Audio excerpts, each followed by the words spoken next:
Welcome to the Wednesday midweek report edition of the Real Estate Show, South Florida's #1 program about real estate and America's longest running daily radio show. My name is Eric Willner. I am your host, and we are here live 5 days a week. That's right, 5 days a week, 5 p.m., 5 different ways to consume the real estate show as it comes to you on the AM dial, on the FM dial, through the portable free apps that you can put on your smart device, your tablet, your smartphone, etc. For example, the TuneIn app, the iHeartRadio app. A lot of people are familiar with that one, the radio.com app, and even WWNN, the radio station that brings the AM, FM, and the app on their own app, WWNN. You can click and tune right in directly to our radio show. So AM, FM, the app on our website. You can listen to us live streaming at 5 on our website. Just go to automaticlandlord.com. That's automaticlandlord.com. And go to the top of the page, click on the real estate show. There'll be a drop-down menu. If they're live at 5, you can listen to us streaming live. If you missed it, don't worry. You can listen to the radio show also on demand. You'll just be listening to a previous show, usually around 24 to 48 hours after we record our show. The magical people behind the show, they post it up there along with some of the show notes. And in the show notes will be a link to that recording. And then you can listen to the radio show at your convenience. So that's the 4th way. And the 5th way is go to our Facebook page. If you go to facebook.com/The Real Estate Show. Make it all one word, The Real Estate Show. On Facebook, you can find it inside if you have a Facebook account, but no account, facebook.com/The Real Estate Show takes you right there, and you would be live along with Sheila and Erica and John and Dave and just a few that I'm listing here that I see here live on our broadcast. And we're live here 5 days a week, so you can catch us each day also on Facebook. So we got a great show for you today. As you know, we started off the week with our Monday on a Mission, and every Monday we kind of lay out, number one, the theme and the topic that we'll be really focusing on throughout the week, and then we'll lay out the agenda. Monday we lay out the agenda. Tuesday is our tools, tips, and techniques. We talked about that yesterday, where we gave 7 different tips for first-time homebuyers, which, by the way, is the topic of this week's discussion. We started off by showing how very interesting the headlines are. In the same publication, on one page, I see the housing boom is over, and on another page, it says the demand for housing will continue to be strong. And so, if the housing boom is over, how can there still be more demand than there are properties? Well, you got to read the articles to really figure out what's going on. And that's what we do, is we read the articles, and then we pull out the real meaning, the real good stuff. And that brings us to our Wednesday show, which is our midweek report.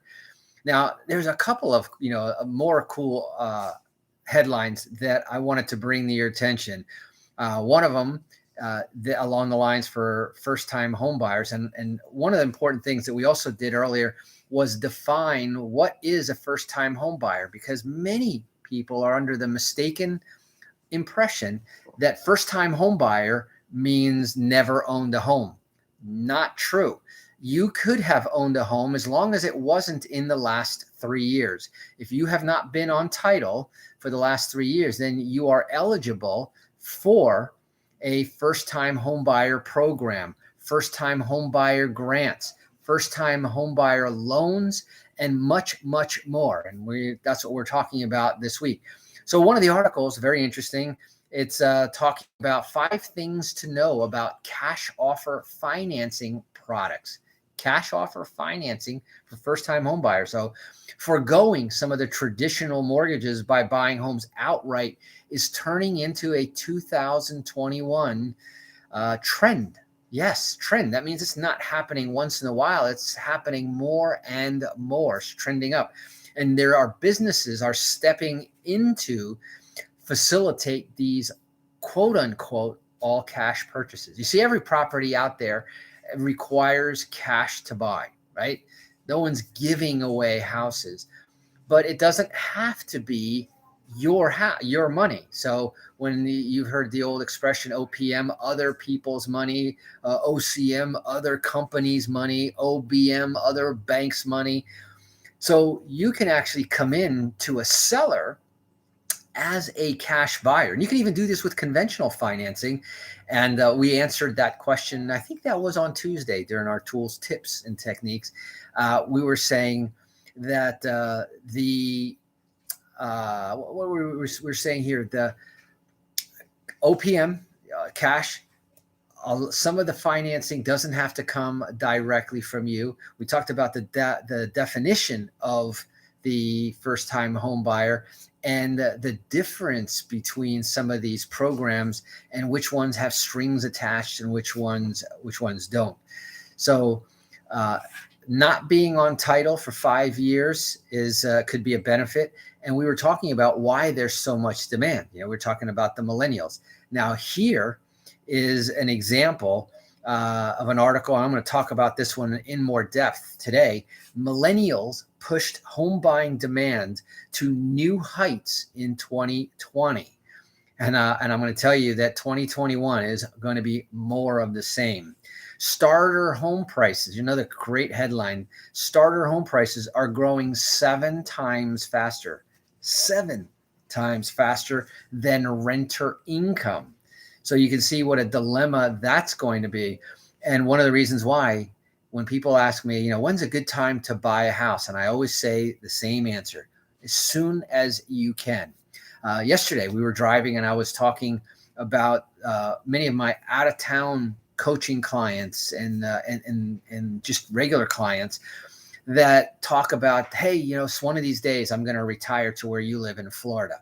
And I said, well, then you might as well buy right now, because you see, as the tide rises, as the home prices rise as a whole, aren't you better off if you can? And you'd be surprised. Remember yesterday's combination of requests.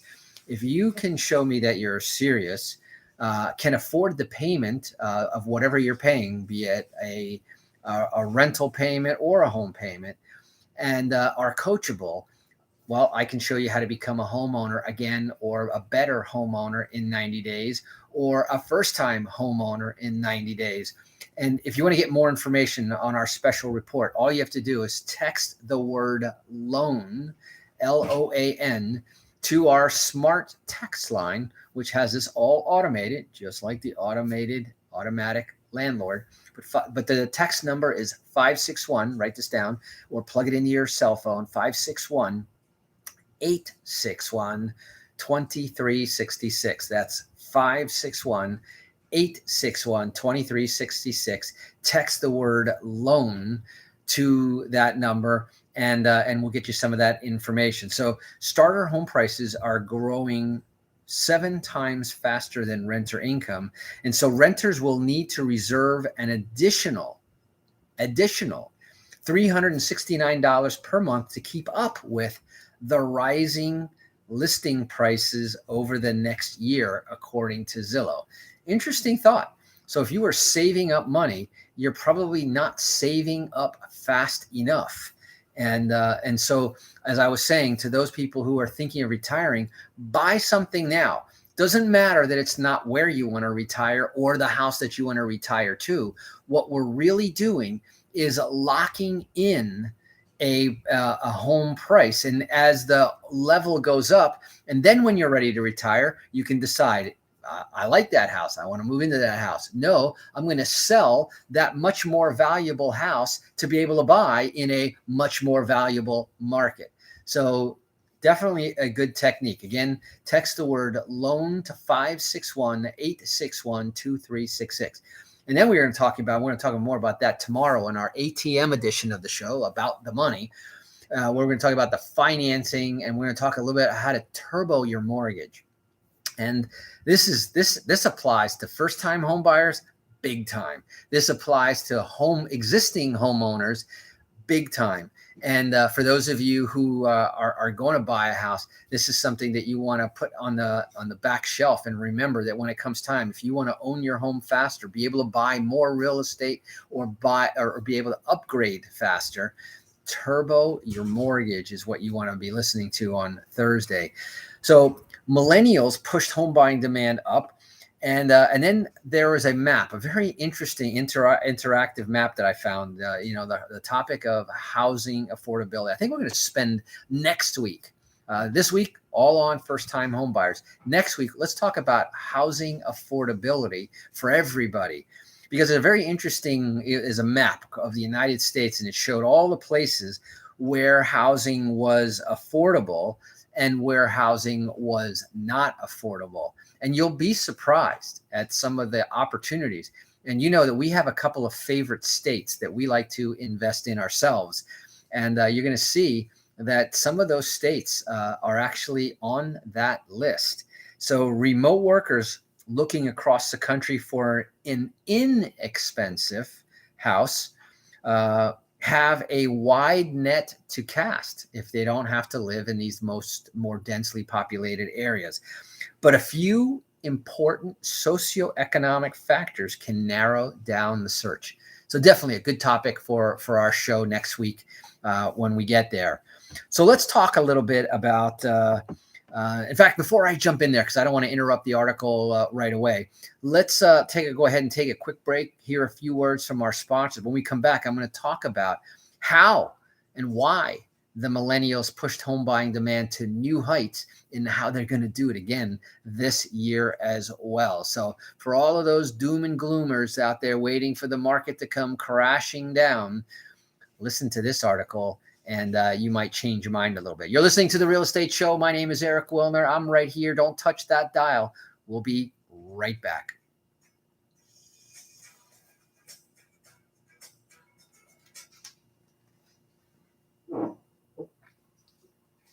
I wonder how the sound was there. I'm not sure that my mic was properly plugged in over there.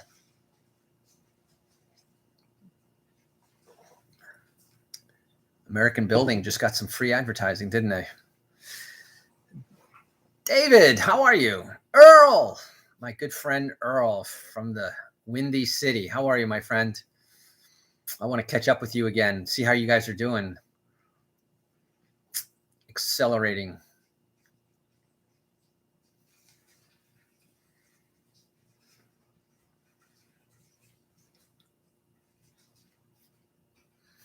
See who else we got there besides John Martinez, John Testerin. Allow your viewers to request to join you as a guest. Oh, no, we're not going to do that. So how did you guys like last week's show, all about retirement and real estate, how to leverage? I got so many comments about that they didn't know that you could leverage your retirement, because a lot of the more complicated and risky assets, you don't want to touch those inside of an IRA. Inside of an IRA, you can't finance with a mortgage unless it's non-recourse. That's a whole other conversation. But we were talking about retirement, real estate, and leverage, and seldom do you hear those all in the same sentence. Anyway, we're coming back right now, so I'd love to hear what your thoughts were, what you thought.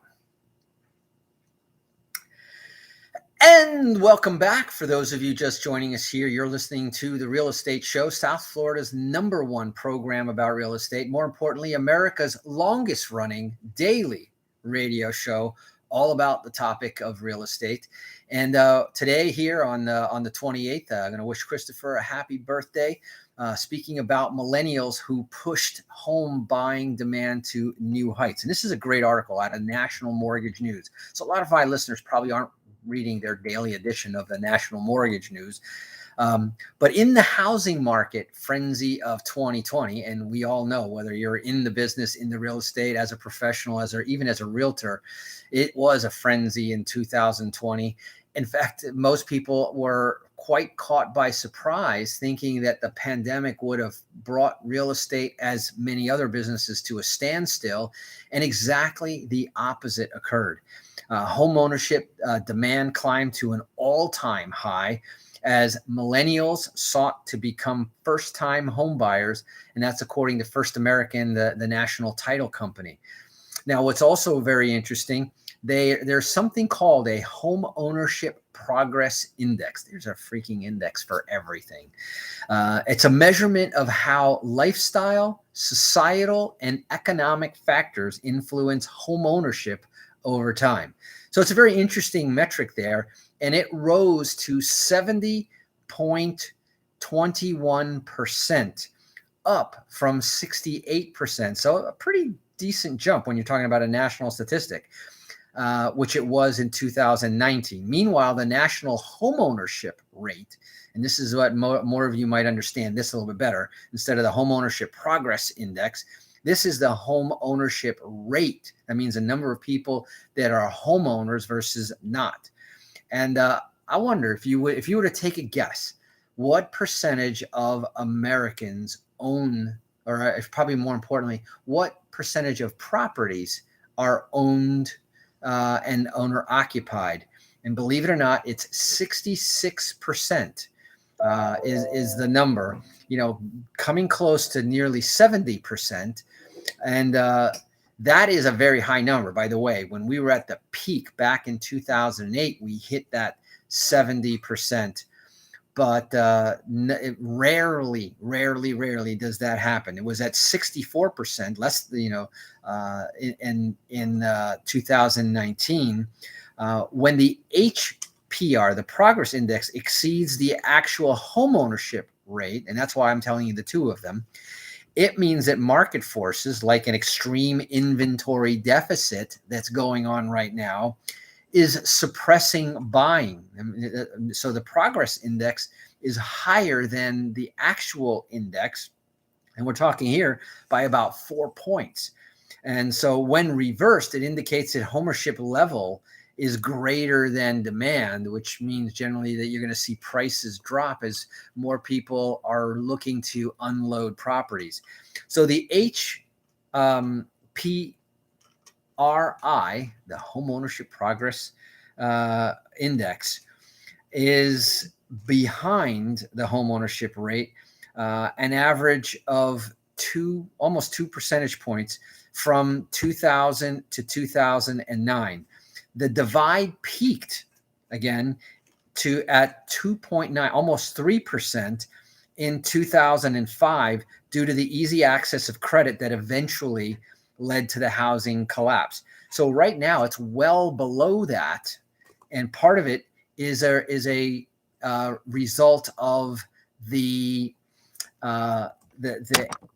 cheap rates, the high demand that we're seeing here. And so it's kind of an interesting chart that I'm seeing.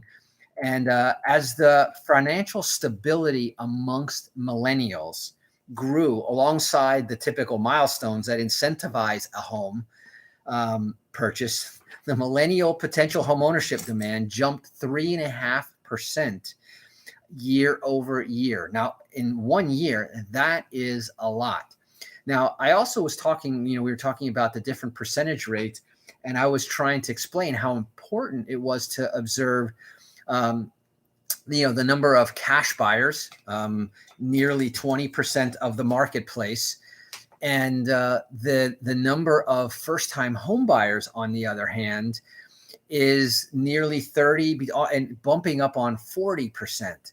So what you're really starting to see now is that 40% exercise or flex its muscles. And Generation Z followed with an increase of 2.5 percentage points. Then came increases of 2.1 percentage points for Generation X and 1.3% for baby boomers. Now, here is the interesting thought. baby boomers, right? The youngest of which are now approaching 60 years old, are actually increasing in home ownership rather than decreasing, where you would think that as they either pass away or retire, that they would be downsizing and getting out of homes. But quite the contrary, if you've been listening to the real estate show, we've been talking about, instead of downsizing, they've actually been upsizing. And the pandemic only accelerated that, because now, of course, people want more amenities in their homes. They have their offices in their homes. They may have multi-generations in their homes. And if they do, then the homes are also schools, gyms, and a whole bunch of other things. In fact, there was another trend that has been growing, which is the whole sandwich generation idea, where you've got the homeowner is raising a second generation and then taking back in the previous generation. So you may now see more and more of more than two generations, three generations living in one house. So kind of a very interesting statistic there. The New England region led the country in 2020 for the Housing Progress Index with 81%, right? 66% everywhere else. You have 78% in Vermont and 77% in Maine. On the flip side, Alabama had the largest annual gain of 3.7%, followed by 3.8% in Rhode Island. Notice, by the way, where these gains are happening. A lot of these in the Northeast. So among the 50 largest metropolitan areas, Minneapolis, subject of the many headlines in the news, Minneapolis had the highest HPR with 74.97%, finishing just above 74% in both Boston and Pittsburgh. Notice these are Midwestern and Northeastern states. The biggest year-over-year changes came at 4.5% in Houston. Now, there's one of our favorite markets right there for you. 4.5% in Indianapolis and 4.5% in Denver. So a couple of real strong points, stuff that you're not going to hear in the regular civilian news. You'll hear in the specialized mortgage industry that tracks all of these metrics. Now, what we'll talk about tomorrow in our show is a bit more about the financing side of first-time home buyers.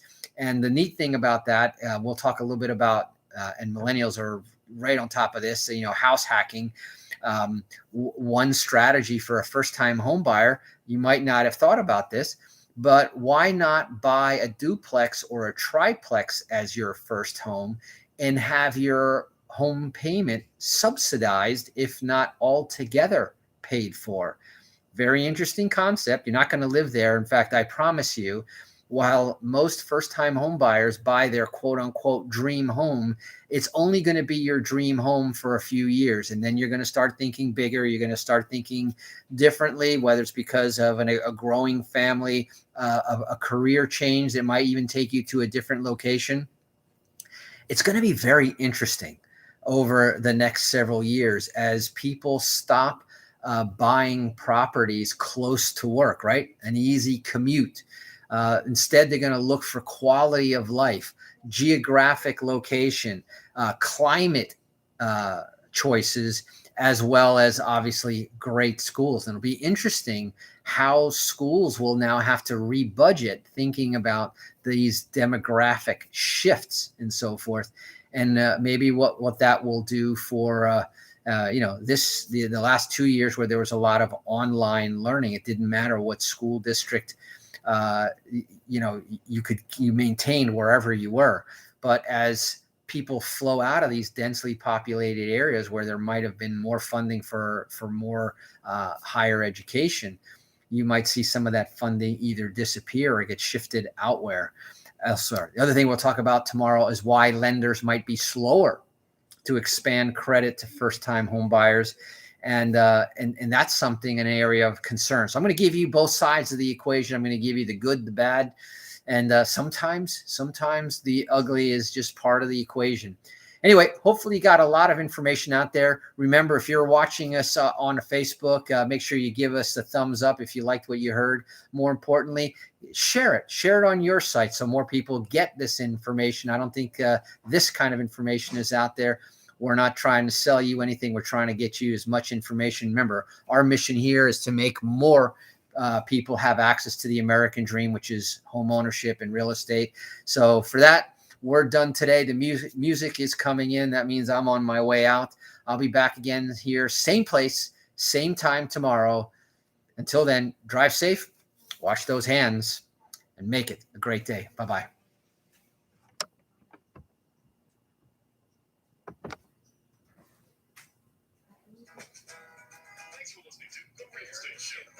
All right. Thank you very much.